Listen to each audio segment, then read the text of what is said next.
নমস্কাৰ, প্ৰতিগৰাকী সেউজ প্ৰেমীকে পুনৰবাৰ নতুন এটা ভিডিঅ'লৈ স্বাগতম জনাইছোঁ আৰু আজি ভিডিঅ'টো আৰম্ভ কৰিছোঁ মোৰ সংগ্ৰহখিনিৰ পৰাই। সংগ্ৰহ বুলি ক'লে ভুল হ'ব, এইখিনি হৈছে মোৰ সম্পত্তি, মোৰ সম্পদ। কিমান যে বিচাৰি বিচাৰি ক'ৰ পৰা যে এইখিনি প্লাণ্টছ মই সংগ্ৰহ কৰি ৰাখিছোঁ তাৰ হিচাপ নাই। আৰু প্লাণ্টৰ আকাৰ দেখিয়ে হয়তো আপোনালোকে অনুমান কৰিব পাৰিছে এইখিনি আজিকালি কৰা সংগ্ৰহ নহয়। 2020 বৰ্ষ মানে মই যেতিয়াৰে পৰা এই দুলীয়াজানৰ ঘৰখনলৈ আহিছোঁ তেতিয়াৰে পৰা মই এই প্লাণ্টছ সংগ্ৰহ কৰা ক্ষেত্ৰটোৰ লগত জড়িত হৈছোঁ। এজোপা মানষ্টাৰা আলবো মোৰ সমানেই ওখ হৈছে, কিন্তু অকণমান পৰিপাটিৰ অভাৱ যিহেতু সময়ৰ নাটনি, তথাপি কিন্তু প্লাণ্টছখিনি বিৰাট ধুনীয়া হৈ আছে। মোৰ যিহেতু এৰইচৰ প্ৰতি বিশেষভাৱে দুৰ্বলতা আছে আৰু আমি সকলোৱে জানো এৰইচ প্লাণ্ট এটা বাহিৰত যেতিয়া প্ৰথম ওলায় তেতিয়া যথেষ্ট দামত আহে আৰু মই সেই প্লাণ্টটো বাহিৰৰ পৰা সংগ্ৰহ কৰি নিজৰ ওচৰলৈ আনি সেই প্লাণ্টটোক অকণমান ডাঙৰ কৰি তাৰ পৰা এটা বা দুটা কাটিং উলিয়াই অন্য এগৰাকী সেউজ প্ৰেমীক তাতকৈ কম মূল্যত দিবলৈ চেষ্টা কৰোঁ আৰু এনেকৈয়ে মই মোৰ বিক্ৰী প্ৰক্ৰিয়াটো 2020 বৰ্ষৰ পৰাই আৰম্ভ কৰিছোঁ। তেনেকৈয়ে কৰি আছোঁ। মোৰ কোনো ডাঙৰ নাৰ্চাৰী নাই, ঘৰৰ চোতালখনতে মোৰ গ্ৰীণ হাউচটোৰ পৰাই মই এই কামখিনি কৰি আছোঁ। আহি থাকে প্লাণ্টছ, গৈ থাকে, ময়ো পঠাই থাকোঁ। একেটা প্ৰজাতিৰে 100টা বা 50টা প্লাণ্ট আনি ৰাখিব পৰা ঠাইৰ অভাৱ, কিন্তু মোৰ ওচৰত আপোনালোকে ডাঙৰ ডাঙৰ নাৰ্চাৰীত নথকা বহুত নতুন নতুন প্ৰজাতি কিন্তু দেখিবলৈ পায় বা ল'বলৈ পায়। গতিকে আজিও আপোনালোকৰ ওচৰলৈ বিক্ৰী প্লাণ্টছ লৈ আহিছোঁ। আশা কৰোঁ আপোনালোকে ভাল পাব আৰু সঁহাৰি আগবঢ়াব। প্ৰথমতে এইটো ফাৰ্ণৰ এটা খুব সুন্দৰ প্ৰজাতি, যিটো প্ৰজাতিৰ পাতখিনিতো বিৰাট ধুনীয়া। আপোনালোকে দেখিছেই পাতৰ শ্বেপটো বৰ ধুনীয়া, এনেকৈ জোঙাকৈ যায়, বৰ মৰম লাগে। ৰেবিট ফুড ফাৰ্ণ বুলি কয়। ৰেবিট ফুড ফাৰ্ণ বহু লোকৰ সংগ্ৰহত আছেও, তথাপি বহু লোকে বিচাৰে এতিয়াও। আৰু কিয় কোৱা হয় ৰেবিট ফুড ফাৰ্ণ, আপোনালোকে ইয়াৰ শিপাখিনি ভালকৈ লক্ষ্য কৰিলেই গম পাব। খুব ধুনীয়া শ্বেপত আছে, আপোনালোকেও ল'ব পাৰিব। তাৰ পাছতেই আপোনালোকক দেখুৱাবলৈ বিচাৰিছোঁ ডাইফেনবেচিয়া ট্ৰাইকালাৰ। ডাইফেনবেচিয়া ট্ৰাইকালাৰটোৰ ভেৰিগেশ্যনটো বৰ ধুনীয়া, নিয়ন কালাৰ, তাত ডাঠ সেউজীয়া ৰঙৰ ফুট পৰাৰ নিচিনা। আৰু দুটা প্লাণ্ট একেলগে আছে, কাটিং কৰোঁ বুলি ক'লে আৰামত দুটা প্লাণ্ট বনাব পাৰি, কিন্তু মই কৰা নাই, মই এনেকৈয়ে বিক্ৰী কৰিছোঁ। কিন্তু কুৰিয়াৰত পঠিয়াবলৈ অকণমান অসুবিধা হ'ব, যিহেতু প্লাণ্টৰ আকাৰটো ডাঙৰ। বাছত লোৱাসকলে ল'ব পাৰিব বা ঘৰলৈ অহা লোকসকলে সন্মুখত দেখাৰ লগে লগে এনেকুৱা ধৰণৰ এটা প্ৰজাতি কিন্তু সংগ্ৰহ কৰে, প্লাণ্টৰ আকাৰটো দেখিয়েই হওক বা ভেৰিগেশ্যনটো দেখিয়েই। ডাইফেনবেচিয়া ট্ৰাইকালাৰ আপোনালোকেও ল'ব পাৰিব। তাৰ পাছতে আপোনালোকক দেখুৱাবলৈ বিচাৰিছোঁ সকলোৰে সংগ্ৰহত থকা এটা খুব কমন প্ৰজাতি বুলিয়েই কৈছোঁ, চিংগনিয়াম আলবো। প্ৰত্যেকগৰাকী গাৰ্ডেনাৰৰ ওচৰত কিন্তু এই প্ৰজাতিটো আজিকালি পোৱা যায়, সহজলভ্য হৈ গ'ল।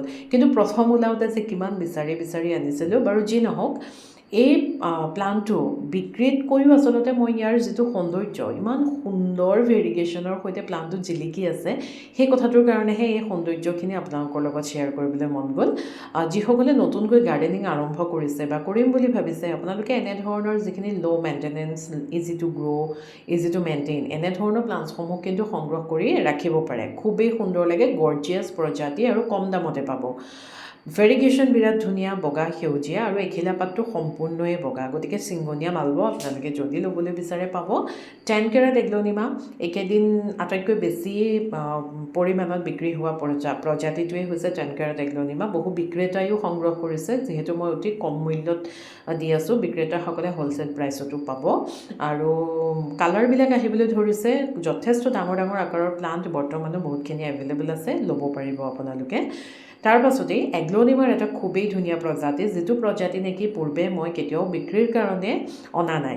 মোৰ নিজৰ সংগ্ৰহ আছে, গল্ডেন পাপায়া, কিন্তু বিক্ৰীৰ কাৰণে কোনোদিন এভেইলেবল কৰিব পৰা নাছিলোঁ, যিহেতু অসমত এই বস্তুটো অকণমান পাবলৈ অসুবিধা, সেইটো কথাৰ কাৰণে। আৰু ইমান কোমল ৰং, ইয়াৰ ৰংটো প্ৰকৃততে কি মানে মই সেইটো বৰ্ণনা কৰিবলৈ অকণমান অসুবিধাহে হ'ব। বহুত বেছি কোমল ৰং, আপোনালোকে দেখিছে পাতখিলা। অতি বেছি গৰমত আমি যেতিয়া এনেধৰণৰ প্লাণ্ট এটা দেখি যাওঁ, বৰ শান্তি লাগি যায় মনত, নহয়নে? আৰু আগতে অলপ আপত্তি আছিলে, বিগনিয়া হওক বা এগ্লনিমা জাতীয় প্লাণ্টছখিনি সহজে মানে জীয়াব নোৱাৰি, মৰি যায়। কিন্তু আজিকালি গাৰ্ডেনাৰসকল এইবিলাকৰ লগত লাগি পৰিপক্ক হৈ উঠিছে প্ৰতিপালনৰ ক্ষেত্ৰত। গতিকে আপোনালোকে নিঃসন্দেহে গল্ডেন পাপায়া এগ্লনিমাটো সংগ্ৰহ কৰক। খুবেই ধুনীয়া এটা এগ্লনিমাৰ প্ৰজাতি। তাৰ পাছতে আন এটা এগ্লনিমা হৈছে এইটোৰ আকৌ পাতখিনি অকণমান ক্ষীণ আৰু দীঘল দীঘল জোঙা জোঙা দেখিছেনে? আৰু নতুনকৈ ওলোৱা যিখিলা পাত, সেই পাতখিলাৰ ৰংটো যে সাংঘাতিক কোমল। গতিকে এই প্লাণ্টটো হেল্ডি প্লাণ্টছ আছে। আপোনালোকে যদি ল'বলৈ ইচ্ছা কৰে তেতিয়াহ'লে স্ক্ৰীনশ্বট এটা লৈ হোৱাটছএপ কৰিব। তাৰ পাছতেই আপোনালোকক দেখুৱাবলৈ বিচাৰিছোঁ এগ্লনিমাৰ এটা খুব গৰ্জিয়াছ প্ৰজাতি, যিটো প্ৰজাতি নেকি বাকী এগ্লনিমাছখিনিৰ লগত একেবাৰে নিমিলে, আৰু এইটোৰ নাম হৈছে এগ্লনিমা ৱাইলেচি। এগ্লনিমা ৱাইলেচি মোৰ ওচৰত মই আজিৰ পৰা 2-3 বছৰৰ আগতেই কেৰালাৰ পৰা সংগ্ৰহ কৰিছিলোঁ, যিহেতু আমাৰ এইফালে অকণমান পাবলৈ দিগদাৰ। কিন্তু এতিয়া মই বিক্ৰীৰ কাৰণে এভেইলেবল কৰিছোঁ। এইবাৰ প্ৰথম আনিছোঁ। খুব ধুনীয়া ডাঙৰ ডাঙৰ আকাৰৰ হেল্ডি প্লাণ্টছ বিক্ৰীৰ কাৰণে আহিছে। আৰু যিসকল এগ্লনিমা কালেক্টৰ আপোনালোকে এগ্লনিমা ৱাইলেচি আপোনালোকৰ এগ্লনিমাৰ সংগ্ৰহৰ মাজত নিশ্চয়কৈ ৰাখক। খুবেই সুন্দৰ আৰু দেখিবলৈ আৰ্মিৰ পোচাকযোৰৰ নিচিনা। বিৰাট ধুনীয়া ভেৰিগেশ্যন, আৰু প্লাণ্টটো দেখিছেনে? ইমান সুন্দৰ প্লাণ্ট, আপোনালোকে নিশ্চয় ল'ব পাৰিব। তাৰ পাছতে এইকেইদিন বাকী প্লাণ্টছখিনিৰ তুলনাত আটাইতকৈ বেছি মোৰ ওচৰৰ পৰা বিক্ৰী হৈ থকা প্ৰজাতিটোৱেই হৈছে বিগনিয়াৰ প্ৰজাতিসমূহ। বিগনিয়াৰ বিভিন্ন প্ৰজাতি বিক্ৰীৰ কাৰণে এভেইলেবল মই কৰি ৰাখিছোঁ, আপোনালোকে লৈও আছে। তাৰ মাজত আকৌ এটা নতুনকৈ সংযোজন হৈছে, খুব ধুনীয়া প্ৰজাতি বিক্ৰীৰ কাৰণে এভেইলেবল হৈছে, যিটো প্ৰজাতি নেকি বাকী এগ্লনিমাসমূহৰ লগত একেবাৰেই নিমিলে। ইয়াৰ পাতৰ যিটো ষ্ট্ৰাকচাৰ কাৰ্লি কেথাড্ৰেল বুলি কোৱা হয়, খুব ধুনীয়া। জোপোহা হৈ থাকিলে এই প্লাণ্টটো দেখিবলৈ সঁচাকৈয়ে খুব বেছি ভাল লাগে। প্লাণ্টটোৰ আকাৰটো যথেষ্ট ডাঙৰ, পটটো খালি অকণমান সৰু হয়তো, কিন্তু প্লাণ্টটোৰ আকাৰটো ডাঙৰ। অফলাইনত বিক্ৰী খুবেই সুন্দৰ হৈছে। আপোনালোকেও যদি সংগ্ৰহ কৰিবলৈ বিচাৰে নিশ্চয়কৈ ল'ব পাৰিব। খুব ধুনীয়া বিগনিয়াৰ এটা প্ৰজাতি কাৰ্লি কেথাড্ৰেল। গতিকে আজি মই আপোনালোকক এইখিনি বিক্ৰী প্লাণ্টছ দেখুৱাবলৈ চেষ্টা কৰিলোঁ। যদিহে আপোনালোকে সংগ্ৰহ কৰিবলৈ বিচাৰে তেতিয়াহ'লে স্ক্ৰীনত দিয়া নাম্বাৰত হোৱাটছএপ কৰিব। মই যেতিয়াই সময় পাওঁ আপোনালোকক নিশ্চয়কৈ ৰিপ্লাই কৰিবলৈ চেষ্টা কৰিম। আজিলৈ আহিছোঁ। সকলো ভালে থাকক আৰু যোগাযোগ কৰিব। ধন্যবাদ। পুনৰ আহিম নতুন ভিডিঅ'ৰ সৈতে।